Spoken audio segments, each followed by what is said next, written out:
Hey guys, Mark McMahon Real Estate here. Today we're going to be doing live calls with agents from the MLS on houses that we're looking to either buy and hold, flip, or wholesale. Anyway, buckle up and let's get rolling.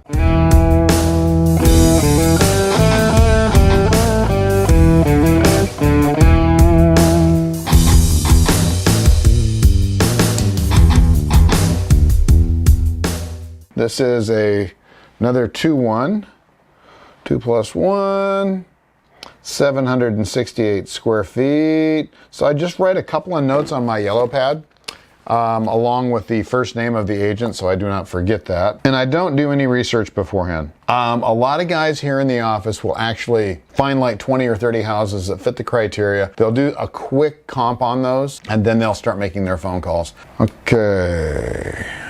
Allie, are you ready? Mm-hmm.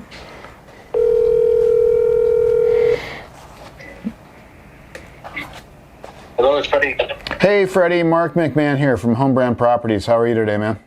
Good. Over yourself? Not too bad. Hey, I'm calling on your listing on 6th Street. Was just wondering if you have any information on that. I'm a investor, so we buy and hold, and we also flip. So I don't know which this would work out best for, but just wondering if you can give me a little information on. I mean, is it been remodeled or anything? I don't see a lot of pictures, so. Yeah, so that property on this one, it's fairly tenant occupied. We're going through the whole eviction process. Okay. When the seller bought the property, he actually remodeled the whole inside. Okay. At the present moment, I don't even know what the condition is. The seller doesn't even know either. Dude, I feel your pain. The same way, or at least 50% of it. Yeah, if they haven't burned it, yeah, I know what you mean. Yeah, I mean, we deal with that every day, so that's not that big of a deal. Are you guys going to have it empty at close of escrow, or? Yeah, so we're actually, we're about 80% complete with the eviction right now. Really? Last time I checked, they were actually just serving the whole, they're serving the tenant with the lawsuit. Okay. So hopefully if they don't respond back, then, hopefully at least by the second week of November, that probably should be vacant. Okay, cool. And as far as price, I mean, are they willing to bend a little bit on that, or are they stuck on 265? Right now, from what the seller's telling me, he wants to, he's still stuck on it because he wants to see what he has in his plate once the tenant is out. Yeah. But you never know. I mean, maybe if we have a cash offer, you might just, Yeah. let it go. You never know. Yeah, for sure. Right now, that's kind of the feedback I've been getting from him. Right. Do you work a lot in that area, or? I specifically work a lot more in LA, to be honest. Where at? I'm sorry? I typically work a lot in the area of Los Angeles. Oh, okay. Oh, cool. Yeah. All right. Yeah, we're in Orange County, so we buy pretty much everywhere. We've got one in LA right now, one in San Bernardino, 2 in Riverside. Okay. So yeah, we used to be able to kind of specialize in one area, but that doesn't help. That doesn't work anymore. Okay. So if I want to put an offer on this, do you want to write it yourself, or are you comfortable with that, or what's the deal? What price did you have in mind? I don't know. I just want to see what the deal is on the house first. If I can get some information first, then I'm going to comp it right now. So. Okay. Yeah. Yeah. If you want to go in and do your homework, and let me know. Okay. I mean, I can let him know. Let the seller know. See if he wants to still hold on to it, or might as well just let it go. Yeah, cool. Okay, and obviously we're all cash and everything. So, all right. And how quickly does he want to close? Do you think just right away, a week or 2 weeks, or what? It doesn't really matter for him because I mean, right now I know from what he has told me, he wants to see what the property is and right now the condition. Obviously, if he close in 30 days, good. If he doing it even better. Yeah. Okay. Well, let's see. He doesn't really have a specific time because he's not living in it, so it doesn't really matter. Okay. Yeah. Let's see where the eviction goes. All right. Well, let me do a quick comp on it, and I'll call you back. Okay. Yeah, not a problem. All right, man. Thanks so much. Oh, just curious. Do you have anything else in LA that's interesting right now, or anything coming up? Right now I have 2 units in LA. I can text you the address. Okay. Is it are they fixers or are they done? They're not really fixers. It's not really fixers, but it's a thing. So it's 2 units. Both units, the total collecting rent is $2,500. Mm-hmm. Okay. It's listed at 515. The issue we're having right now is the front tenant is just not giving us access to even show the property, right? Okay. So I was thinking of possibly, getting a cash offer for the seller, if he might be interested in and just moving on, or because I know right now that seller wants to try to negotiate with the actual tenant to give us access to show it to the buyers and whatnot, but she hasn't had any success with it. Okay. Yeah, tenants are really a pain right now. I'm sorry. I'm a landlord, but we just sold a bunch of units in Sacramento just because everybody got on that gravy train. You don't have to pay rent now. The state will pay it for you. Yeah. Good Lord, is that being a pain? Have you run into that at all or no? I have, but this was strange because the tenant is paying. That's interesting. They're just paying, but they're just kind of like, I don't want to show it yet.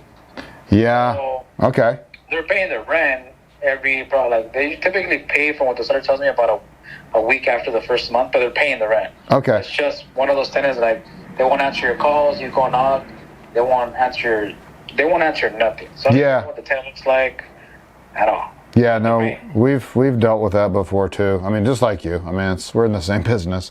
Yeah. So, what part of the city is it in? It's 9,001 unincorporated LA. Okay. Interesting. Okay. All right. And just send it over to me. Just text it to this number, and I'll take a look at it. And then I'll go ahead and comp 6th Street and see where we're at on that one. Okay. No worries. All right, brother. Thanks a bunch. You're welcome. Have a good one. Bye. I just kind of wanted to feel him out where he was. Obviously, I got some good information. They're doing an eviction. The owner has remodeled the house before this tenant moved in, but I'm assuming it's in really bad shape at this point. If they're doing an eviction, people tend to get angry during evictions, and they tend to thrash houses. So I'll do the comps on this one based on the fact that the house isn't in very good shape. So if they're asking a list price of $265, the comps are going to have to come in around $385 or so for that one to work. So we'll see where that one comes in. But then I'll call him back. And you guys did notice 2 things I did there, okay? One thing, I asked him if he could write the offer. If he writes the offer for me, yeah, I don't get the commission. That's fine. So $265 times 2, I lose $5,000, whatever. But by him writing the offer, that means that he is interested in making more money, which is good for us. That means that he might push our offer through just because. And he did mention that if we come in with a cash offer, I didn't ask him if he had any offers yet. I'll do that on the next phone call after I comp it. But we'll go ahead and throw an offer in on it. Regardless, I'll have him write an offer for it, as long as he's willing to do it. Then the second thing I did is I asked him if he had anything else that's interesting right now. We get a lot of deals that way. I've talked about this before. We get a lot of deals that way. So always ask if they've got anything else. This 2 units doesn't sound terribly interesting to me, but at the same time, it might be interesting to somebody I know that's looking for something like that, right? So as a real estate agent, guys, we can play this a lot of different ways, right? So if he's got something that's interesting, maybe I've got a client that wants that. Maybe I've got another investor that's in LA that follows me that might want something like that right now. Maybe that's exactly what they're looking for. So always ask, always ask, always ask. This is Freddie. Hey, Freddie, how you doing, man? Good. Good. I got your text, but I haven't looked at that one yet. But so I don't know if we'll be able to work on this one together or not. I was checking out the comps, and for us to be able to buy it and do what we've got to do, we've got to come in somewhere between 190 and 220. Gotcha. Because I think the ARV is about 300, and so once we remodel it and stuff, the numbers obviously make sense to you, but I don't know if they'll make sense to him. So.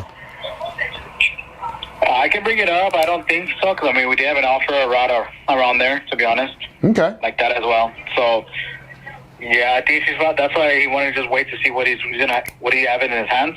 Mm-hmm. They vacate that. Well, why don't we do this? Just hit him up with it and see what he says, and all we can do is try, right? This is one of those games where we got to do a lot of these. So, exactly. Yeah. So, well, and then let me look at these apartments too, but hit him up with the price and just at least let me know so I can take it off the list, or we can go ahead and go forward and write up an offer on it. Yeah, not a problem. Will do. All right, man. And keep us in mind for anything, okay? Will do. Thank you. All right, Freddie. Thanks. Bye. All right, guys. So, don't know whether that one's going to happen or not. He said they've got another offer like that, but never know. But what he's going to do is going to hit up the owner with my numbers, my range price. And of course, I anchored him low. I anchored him at 190, which of course, they're not going to go for, but now they know that that price is on the table. Then I went all the way up to 220, and they are asking 265. So whether we get this one or not doesn't matter. This is progress though, right? So I asked him, can you write the offer for me? He said yes. So we know that Freddie's going to be writing the offer for us no matter what he presents us. He also has a duplex in LA that he's interested in selling right now, and it's not actually a bad deal. I'm happy with that. It's a successful call. I'll hit up Freddie again. He'll go on our database. I'll hit up Freddie every 30 or 40 days just to check in with him. We will become better friends, and hopefully I can help him and he can help me. And that's how you get the ball rolling with MLS, guys. It is literally that simple. Doesn't take any more than that. Now, you have to learn to comp the properties, and you have to learn the areas and things like that. There are some nuances that you have to learn. But this is something that you can get started with very quickly. All right, guys? So if you want more information on this, we have a course down below that you can look at, and it will help you get your phone skills better. It will help you learn how to comp properties. If you guys are interested in that, hit us up down there. Like, subscribe, and sign up for notifications. All right, guys, have a good one, and I'll see you next time.